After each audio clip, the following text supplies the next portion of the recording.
কারাগারের ছাদ ফুটো করে পালানোর ঘণ্টাখানেকের মধ্যে ফাঁসির দণ্ডপ্রাপ্ত 4 আসামিকে গ্রেফতার করেছে বগুড়া জেলা পুলিশ। বগুড়ার পুলিশ সুপার সুদীপ কুমার চক্রবর্তী এক সংবাদ সম্মেলনে এ তথ্য নিশ্চিত করেন। এই 4 জন যারা পলাতক মৃত্যুদণ্ডপ্রাপ্ত কয়েদি তারা জেলখানার সংলগ্ন যে ব্রিজটি, সে ব্রিজ দিয়ে পাড়ি দিয়ে তারা জেলখানার নদীর ওই পাড়ে ওখানে চাষিবাজার এলাকায় তারা অবস্থান নেয়। তারা প্রত্যেকেই হত্যা মামলার মৃত্যুদণ্ডপ্রাপ্ত আসামি। 25 জুন দিবাগত রাত 3টার দিকে কারাগারের কন্ডেম সেল থেকে পালিয়ে যায় তারা। জেলা কারাগার থেকে দেওয়া ছবির সূত্র ধরে অভিযান শুরু করে জেলা পুলিশ।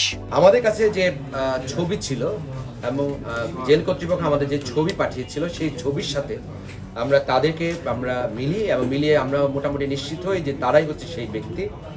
এবং এরপরে আমরা জেল কর্তৃপক্ষকে আমরা অবহিত করি যে আপনাদের একজন সংশ্লিষ্ট একজন দায়িত্বশীল কর্মকর্তা এসে আপনাদের শনাক্ত করতে হবে এবং তাদের জেলার আসেন এবং জেলা এসে তাদেরকে সেই 4 জন মৃত্যুদণ্ডপ্রাপ্ত কয়েদি মর্মে শনাক্ত করে। কীভাবে ছাদ ফোটা হলো এবং নিরাপত্তার কোনো কোথাও ঘাটতি ছিল কিনা বা কারাগারের যে অভ্যন্তরীণ নিরাপত্তা সেখানে কোনো ঘাটতি ছিল কিনা ইত্যাদি এই বিষয়গুলো পুঙ্খানুপুঙ্খভাবে ফাইন্ডিংস আকারে আমাদেরকে দেওয়ার জন্য, এই ফাইন্ডিংস পাওয়ার পরে তারপরে আমরা যথাযথ ব্যবস্থা নেব।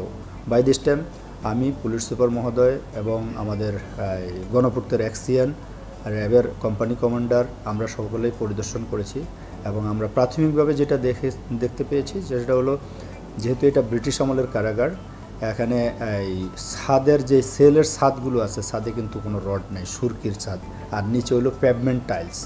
তো এই পেভমেন্ট টাইলসটা আমরা দেখলাম যে পেভমেন্ট টাইলসটা বের করে ফেলেছে, বের করে সেখানে একটা গামছা পেতে তারা বসে মনে হচ্ছে আর কি বেশ কয়েকদিন যাবৎ আস্তে আস্তে চেষ্টা করেছে। তো হয়তো তদন্ত কমিটির রিপোর্ট পাওয়ার পরে আসলে প্রকৃত ঘটনাটা বের হয়ে আসবে। পলাতক আসামিদের গ্রেফতারের পর ডিবি কার্যালয়ে নেওয়া হলে সেখানে তাদেরকে শনাক্ত করে কারা কর্তৃপক্ষ। কারাগার পরিদর্শনের পর পুলিশ সুপার বলেন, তারা 4 জনই একটি কক্ষে থাকত, সেখান থেকেই পালিয়ে যাওয়ার পরিকল্পনা। পুলিশ সুপার জানান, গ্রেফতারকৃতদের বিরুদ্ধে মামলা হবে।